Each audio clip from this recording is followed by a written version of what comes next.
Yermi!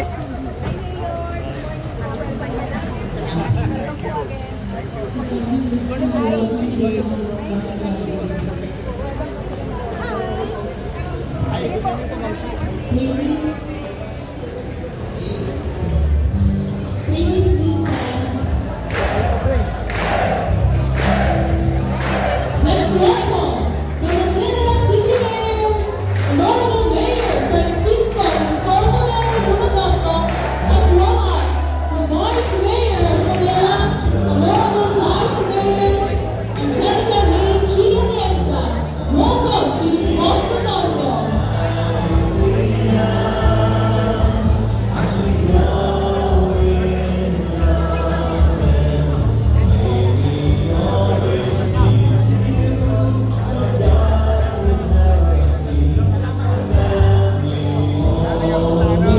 To be strong and to lean on. All together, welcome to the family. We're glad that you unite with us as we go. May we always be to you. To you, what God will have. Family. All together, Pascalians. To be strong and to lean on. May we learn to love each other. May we learn to love each other more than it's needed. May words of love, be on our lips in everything we say. May the Spirit of our hearts and teach us how to pray. That we might be a true family. Kapasan natin, welcome to the family.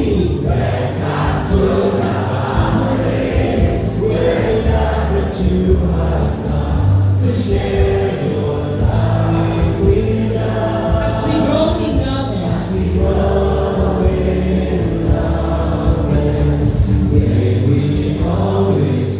to you, what God will have. To be strong and to lean on. May we learn to love each other. May we learn to love each other more than is today. May words of love be on our lips in everything. May the Spirit help our hearts. May the Spirit help our hearts and teach us how to pray. That we might be a true family. All together. Welcome to the family. We're glad that you have come to share your life with us as we grow in love. And may we always be to you what God will have us be. A family always there. To be strong and to lean on. To be strong and to lean on. To be strong and to lean on. Nakasan natin all together. To be strong and to lean on.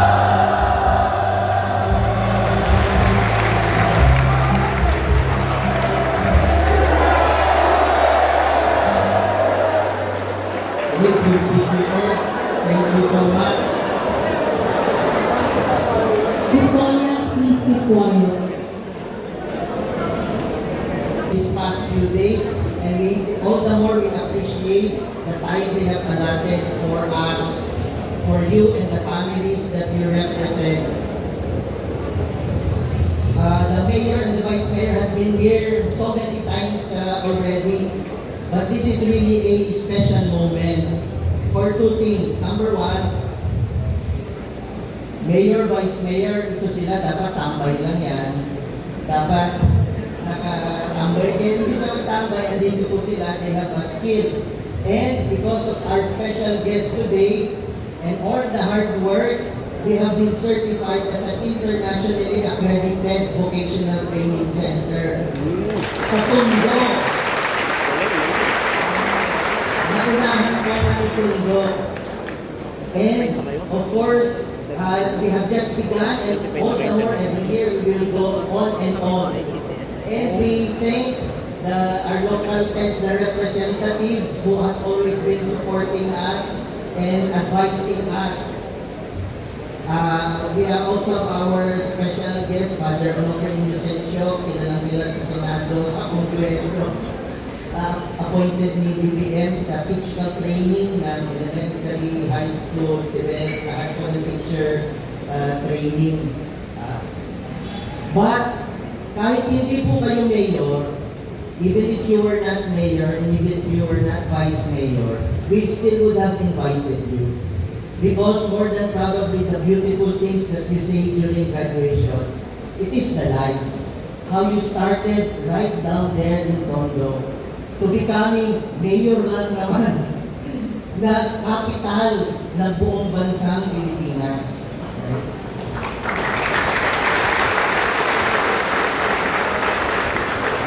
Alam po namin na hindi madali maging mayor dito. Hindi po madali. Aside from the pressing challenges and all that. And kaya nandito po tayo sa sandali ito. Thank you for your presence. Presence pa lang po, malaki pong sinasabi sa mga kapatid natin, kapitbahay natin, sa Tondo and the adjoining centers. Ang ating Vice President po, especially hindi lang dahil kabatch ko yung kapatid niya sa Ramos, no? Kasi Vice Mayor, pero alam niyo po, yung family nila, matagal na pong pinopromote ng family nila. No? Nung mayor yung dad niya, panahon-panahon nung pina-aspalto niya yung mga kalsada natin noon. But you know, siya talaga merong puso. Meron tayong isang special challenge, and we have one challenge person here. His name is Steven. Ako na yung nahihiya kasi lagi siyang kinukulit. Pero talaga bukal sa kanyang puso ang pagtulong kay Steven. At nagbago yung buhay ni Steven. Simula umpisa pa lang, So we have a window and we are very gifted and graced. Kasi ang mayor natin at vice mayor natin ay mga taong maka-Diyos. For them, God first.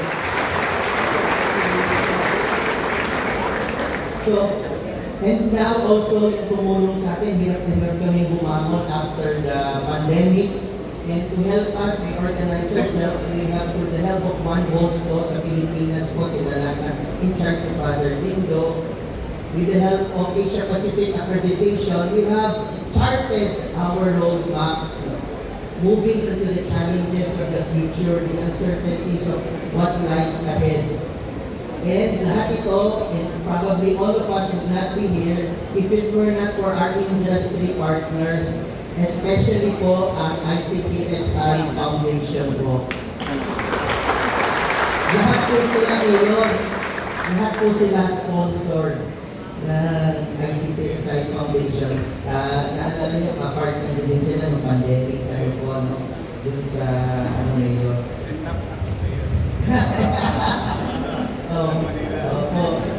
So, all the more we appreciate your coming here, and we promise to pray for all of you. Naaalagaan kayo ni Lord at babasbasan niya kayo sa lahat ng inyong haharapin. You are just at the beginning, but umpisa pa lang, pero talagang up and running, biga-biga, bigay na bigay. Pangako, panalangin, at ito po ang bagong workforce for all the industries and the advancements in the city of Manila and the adjoining places. Thank you po ulit sa inyong pagdating. We are very honored to have with us today, despite of your busy schedule. With heartfelt gratitude, let's welcome the Manila City Mayor, Honorable Mayor Francisco Isko Moreno de Magoso. Let's give him a round of applause, please.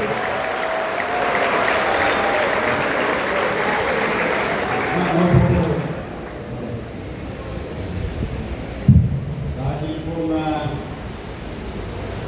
bisitang banyaga na nagbigay ng oras, panahon at pinagtuunan yung effort ng lahat ng pamunuan ng Don Bosco Youth Center, Vocational School, sabay-sabay natin palakpakan Dr. Suresh Kumar.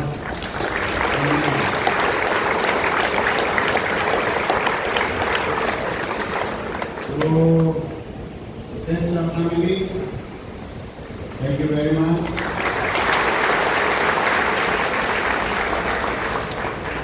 Sa ating mga kapalyan, dito sa Don Bosco, palakpakan natin ang ating mga kapalyan. Of course, talagang nakakatuwa naman si Father Section na dito sa atin ngayong araw na ito. Bumisita sa atin. Katulad ng mga dalaga sa Nangka, nandito rin ang kasing ganda niyong Vice Mayor.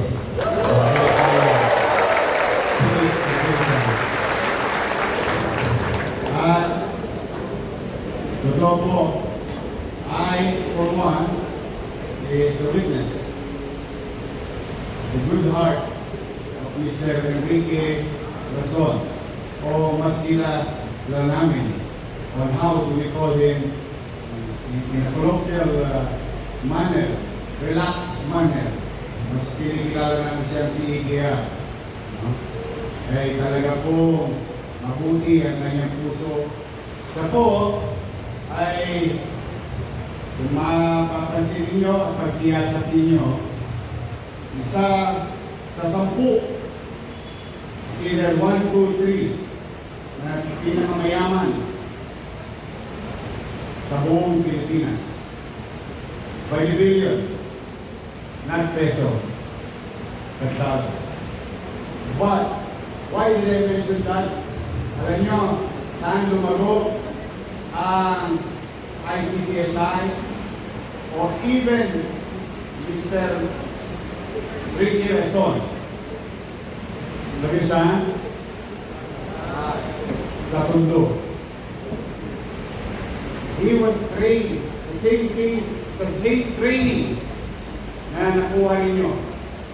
Skills. Hindi naman tayo tuturo kung paano patakbuhin ng pier kung wala kang abilidad. Diyan siya sa Puerto, kung tawagin namin. Diyan siya nag-training sa kanyang ama at kalaunan halos buong buhay niya ay lumaki sa Tondo. Halos araw-araw nasa pier siya. At ang ICTSI started in Manila, in Tondo, Manila, now it's all over the world. So just imagine what you can do with the skills na nakuha ninyo dahil sa kabutihan loob ng Don Bosco.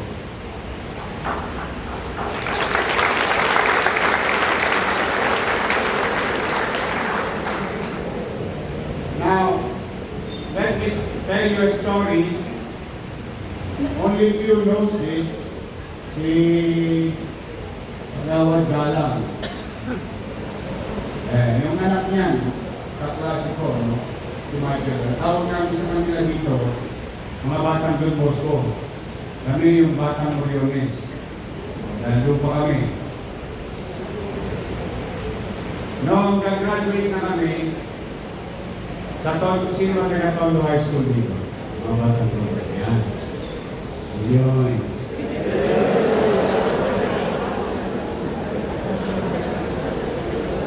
Nung nag-graduate na kami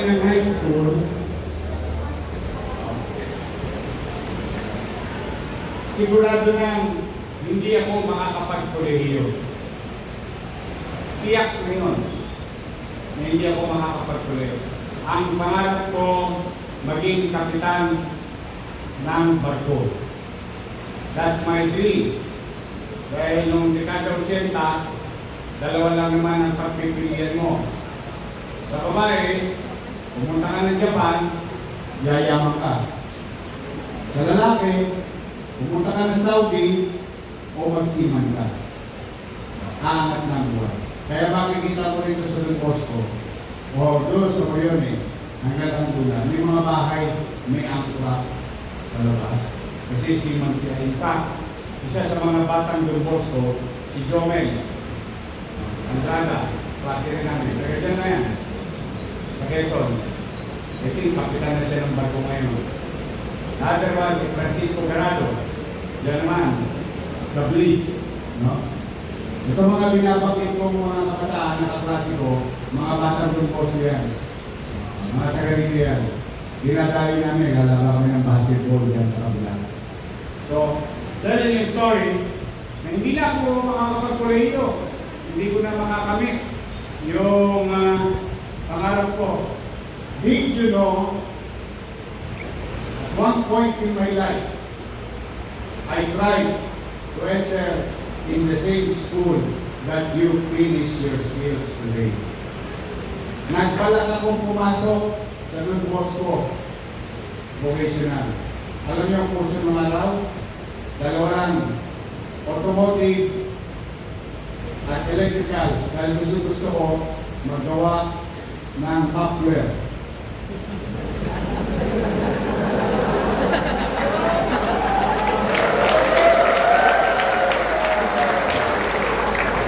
Pero hindi paano maingayin. Kasi ng araw, tiyak at malaki ang tsansa na kapag graduate ka rito sa Don Bosco training, makakaya ka ng Lugalos. That's how it is. Tama yung sinabi ni Father kanina.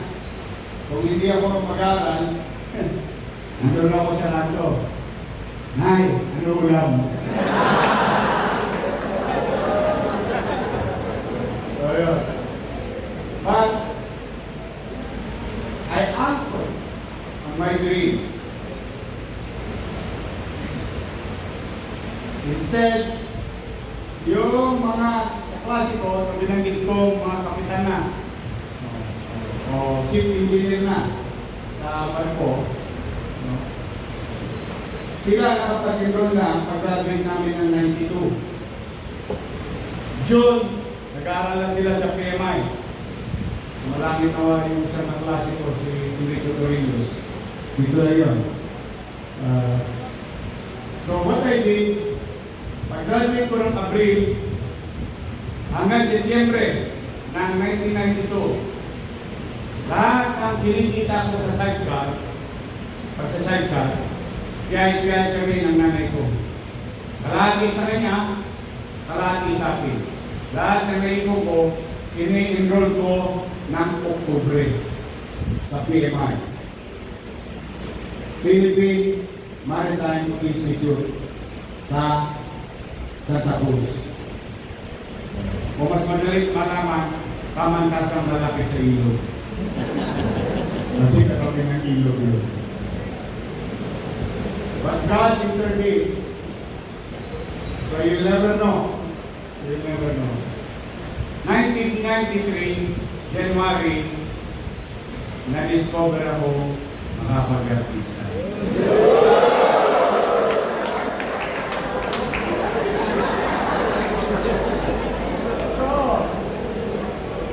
Sino bang mag-aakala? Baniling, libagin, yeah, pwede mag-artista. And the rest is history. Why am I telling you this? Yes, gusto natin ng proper education. Why not? Kaya lamang, sa hirap ng buhay natin at ng ating magulang, minsan, napupunta tayo sa pader. Ang harapan natin ay pader. So a normal person or any John, Rose, and Mary will look at it as a stopping point. But sa totoo lamang, all you have to do is gumawa ng hagdanan para makapunta ka sa kabilang dako ng pader. So you should not let challenges stop you in achieving your goals and dreams. You must continue to pursue. In this case, you are master swerte kayo. Meron tayong ganitong institusyon, training center, wherein you are given opportunity to hone, to excel in our skills, and to be part of our economic growth as economic drivers or participants. And thanks to ICTSI sa kabutihan ng puso nila. Sana mabasa sila ng ulan nang dumami pa sila.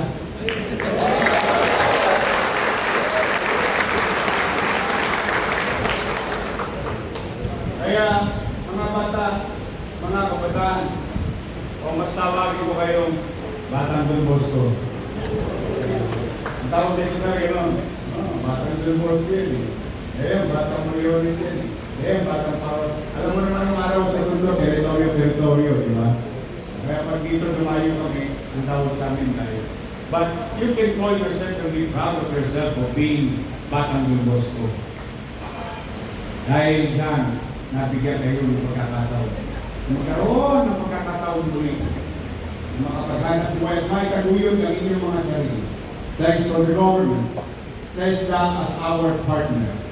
Palampakan natin ang TESDA.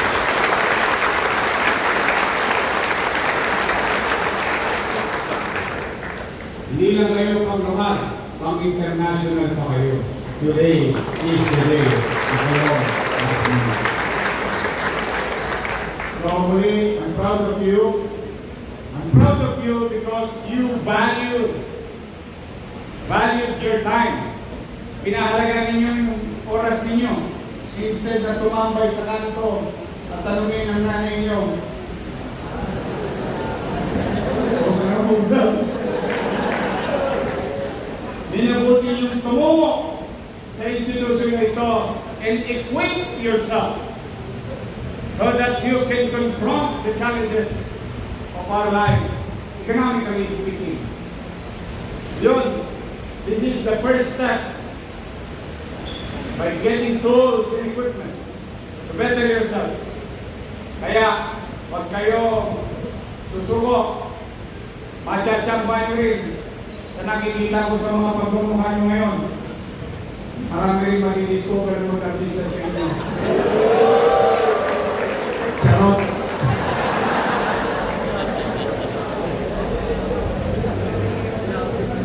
God has so many ways.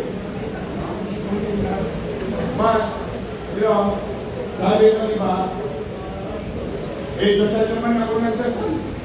Ito si Jesus. Hindi naman dinidinig yung panalangin ko. Dasal ako ng dasal. Itong si Mama Mary, hindi ako pinakikinggan. Oy, hindi na kayo tao sa mundo. Busy si Jesus, ha? So what I mean is that, kidding aside, yes, you must continue to believe that there is God. You must continue to believe blessings will come. But, as human beings, kailangan natin kumilos sa sarili natin. Hindi naman po pwede, inaasa na lang natin. Ano sabi, kung bata tayo, makatapagluay. Ano sinasabi ng teacher natin? Nasa Diyos ang awa. Exactly.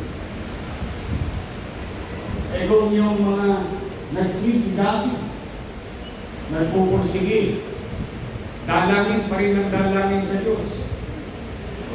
Ikaw, dalangin lang ang dalangin ng puhunan mo at wala kang pagsisigasig.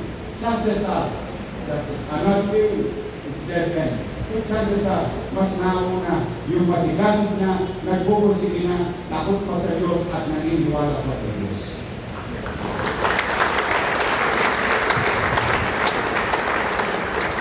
as you all know, since my first term, at itong bagong term ito, as you can see, why I always tell everyone, after everything is said and done, sa dulo, ano sinasabi ko? Manila, God first. Why? Simply because I, for one, and maybe many, or maybe all of you here, believe that there is more higher being, or more powerful than us. Because after we did whatever we can do, or what we should be doing, we already done. Do your best, and let God do the rest. So that's why I always tell the people, we must, immaterial, ano man ang paniwan, you must believe that there is higher being. I, as a Catholic, I believe in Jesus. I believe in Mama Mary. I believe in Saint. While I respect others, their beliefs. But one common thing about us as human beings, not only as leaders, we must continue to believe that there is higher being. Yun, mahalaga. Pag may takot sa Diyos, kahit pa paano, hindi man tayo magiging santo. At least nasa purgatorio ako din natin, malapit-lapit na. Kaya ngayon, I congratulate each and every one of you. I congratulate the institution pursuing excellence in their field of undertaking. Now we got the attention of the Asia Pacific. And I think we're going to get the attention of others like ICTSI and TESDA to help the institution so that the next sets of youth today, like you, will have a better chances, mind you, better chances to be successful in their chosen field of undertaking. So muli, kami ni Vice Mayor Chi Atienza at ang inyong lingkod ay nakikisa at itinatanos namin ang ilong na kayo ay mga tagatundo, mga aral at may kakayanan at naniniwala ko magiging matagumpay kayong lahat.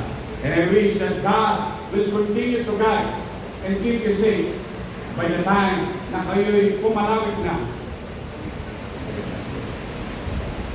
naglayag na sa inyong mga tutunguin. Today, on behalf of the City of Manila, the City Government and its people, congratulate each and every one of you. At nawa, pagpalain nawa kayo ng buong may kapal. Maraming salamat. Manila! Thank you.